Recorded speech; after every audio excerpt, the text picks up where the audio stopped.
That's one small step for man, one giant leap for mankind. The British Constitution provides that taxation and representation shall go together. Therefore, women taxpayers are entitled to vote. I have a dream today. Let freedom ring, and if America is to be a great nation, this must become true.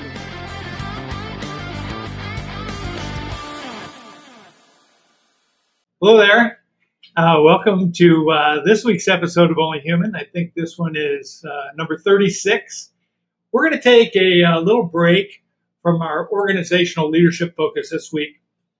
We're not leaving leadership, but I want to discuss a pretty common self-leadership question that has a lot to do with what we do for a living, where we work, how we work, and probably of importance to almost all of us, how much we get paid for doing it. Now I got your attention, right?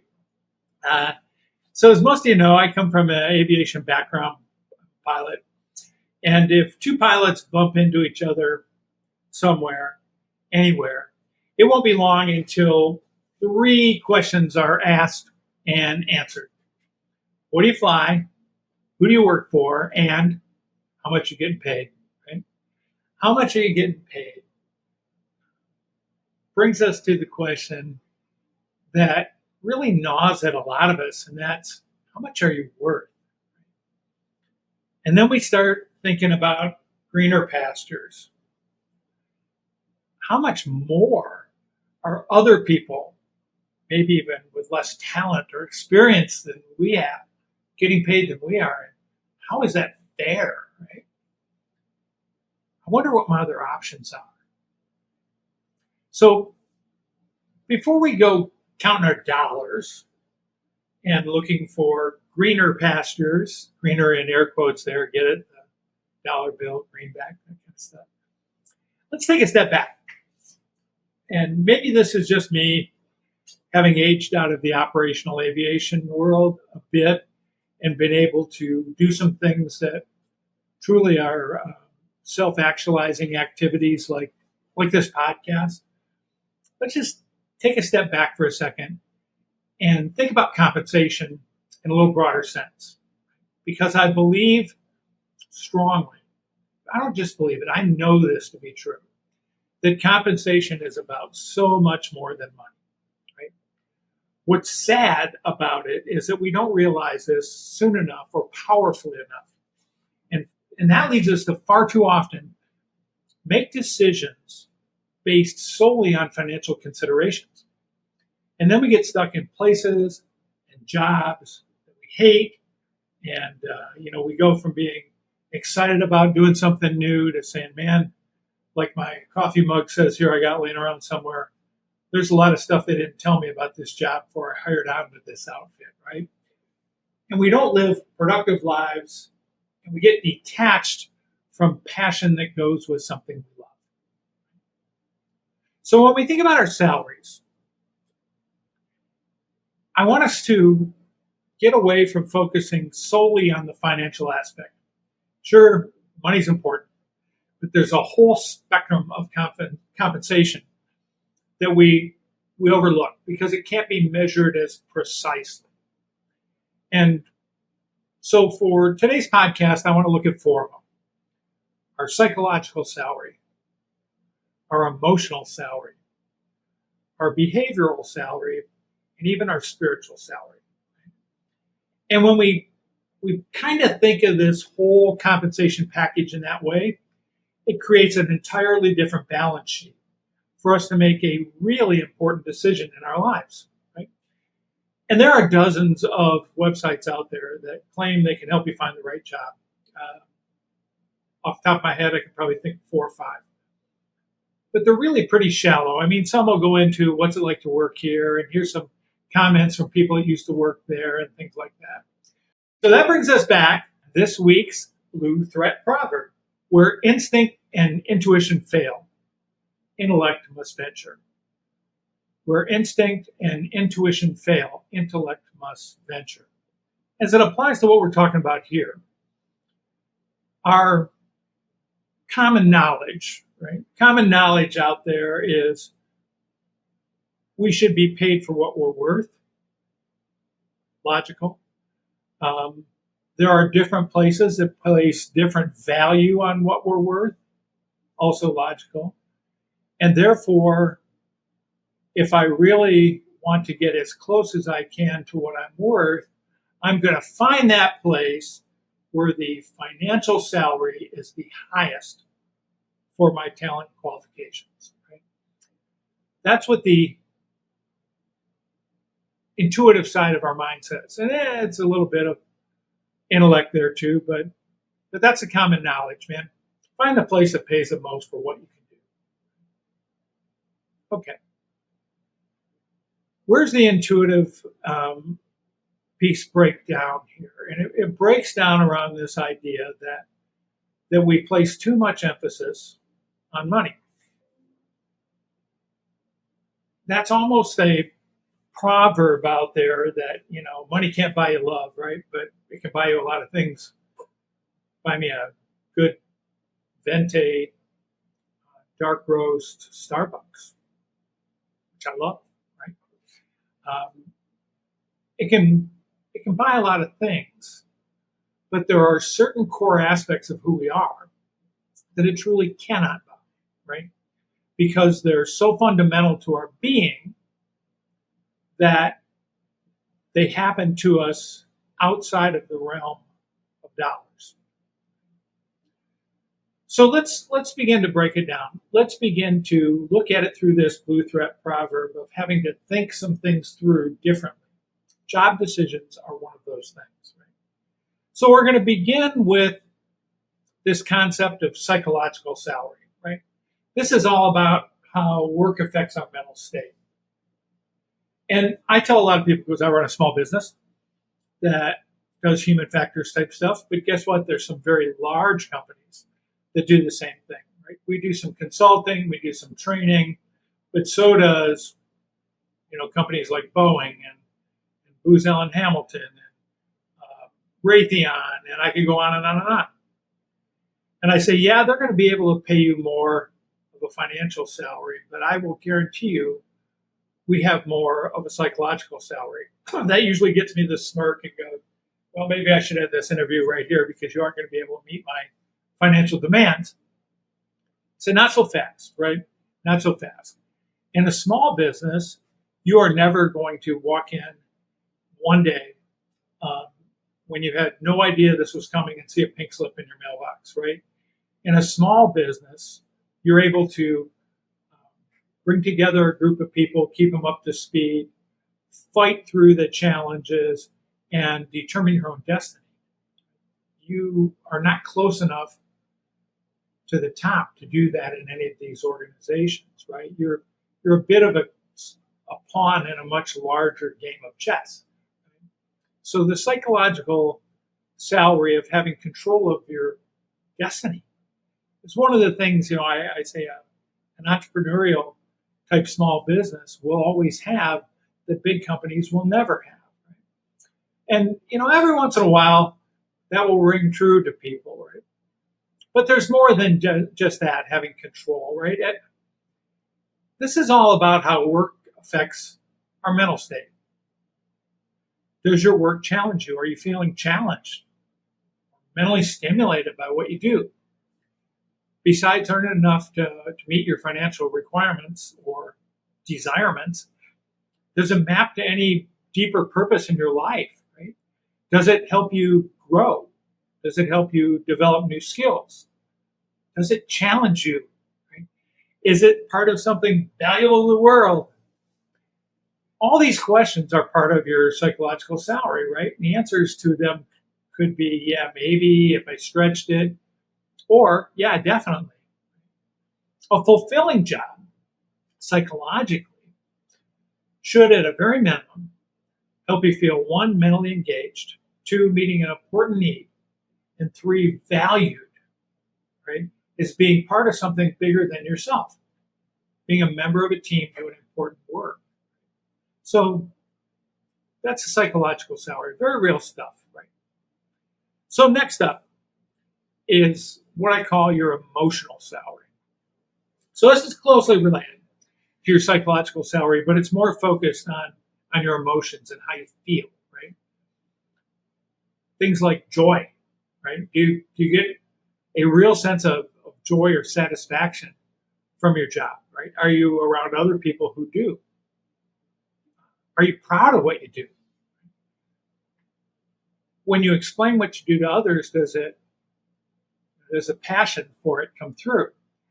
Or is it kind of something that you have to do, a stress-inducing pace that sucks the joy out of your life, right? So emotional salary is about being happy and fulfilled at the end of your workday. Not every day, I get it, but most of them. Knowing that your efforts really matter. Let me tell you, with the epidemic of mental health challenges that are going on in our world right now, that's a big deal. Your emotional salary may mean more to you in your long-range health than a few extra dollars in your paycheck will ever be worth. And you shouldn't have to wonder whether it's worth it to labor for the money at the expense of your emotional well-being. You spend a lot of time at work. It ought to make you happy. All right, enough on those two. So far we've covered psychological salary and our emotional salary. Now I want to talk about something that's a little bit weirder. Your behavioral salary. What's that mean? It's interesting because it deals with how our job influences our behaviors and our habits across the spectrum of our lives, right? There's a bit of wisdom out there. I think it might even be a Blue Thread proverb that says the way you do anything is the way you do everything. And since we spend so much time at work, at least 40 hours a week, it's worth asking ourselves how our work habits bleed over into our everyday lives. Do we have time to adequately plan and prepare and do excellent work? Right?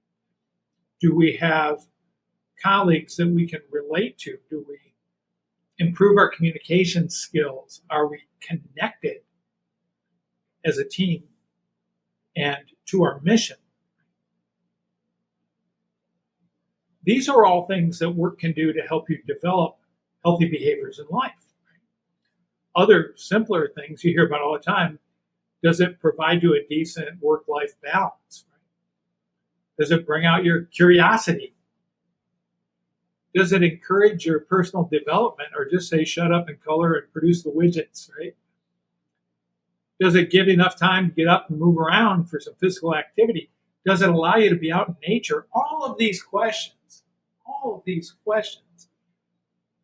have to do with your behaviors and how you want to live and how you do live and how you build habits at work that bleed over into life.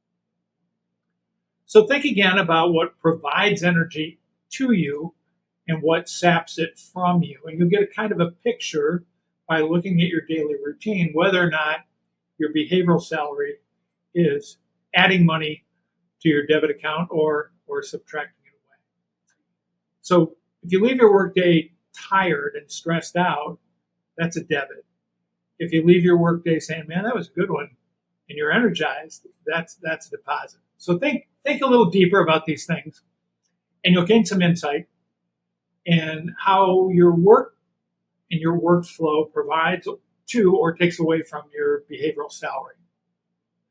All right, so last but certainly not least is our spiritual salary. And we're going to do that in just 1 minute, right after a word from our sponsor. The COVID pandemic and its aftermath exposed numerous gaps in everything from supply lines to healthcare.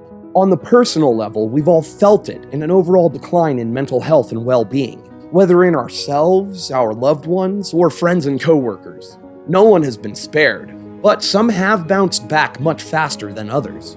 Why are some people better able to bear their accumulating burdens and daily stresses? It's because they've transformed their life experiences into psychological strength. The good news is that you can do this too. Just like physical muscles, we can develop our mental resilience, toughness, and agility if we know how. Welcome to the gym. Armor Knight's Psychological Strength Building is a program that will show you how to begin building those mental muscles, armoring you to better deflect the constant barrage of mental arrows that wear you down. Join us on our website at convergentperformance.com and click the link for e-learning to sign up for this exciting program today. And first of all, no sermons are coming here. This isn't necessarily about your religion or your faith, but it can be, right? It is, for me, very closely related to my faith. Your spiritual salary, at its essence, is about a deeper connection to your purpose and what you might say is something bigger than yourself. Does your work align with those values? Have you even thought about what your purpose and something bigger than yourself might look like, right? Does it give you a sense of contribution? Right? Does it help you to work passionately toward excellence? Right? I said there were no sermons here, but there's a Bible verse, right? The Apostle Paul tells us, and whatsoever you do it heartily as to the Lord and not unto men. I mean, that could be applied anywhere, and it probably should be. But when you're in a place working that gives you a spiritual salary, that connection that wants you to work for the very sake of the work itself, right? Making the work itself excellent because you are connected through the work to something larger. And maybe you're in a place where other people are doing the same, right? Leaning into excellence. Everything gets easier at that point. And you want to talk about a blend over into your behavioral salary, your emotional salary, and your psychological salary. It's at that point when you're connected spiritually to the work that you found the right place. Right? These places are rare. They're difficult to find. But if you find it, let's put it this way, it's well worth considering. If you want to retire with a smile on your face, having left a legacy of service and contribution, having lived a life based on values and contribution, man, you've got to consider the spiritual salary in any job offer. All right, so those are the four areas, just to run them down again. Your psychological salary, your emotional salary, your behavioral salary, and your spiritual salary. Are they as important as your financial salary? Are they less important, more important? That's going to be an individual discussion you need to have with yourself. And I think in the future, we're going to provide some ideas and thoughts that we have, or at least that I have, on how you can help make those decisions. And I will tell you, they're not going to stay constant.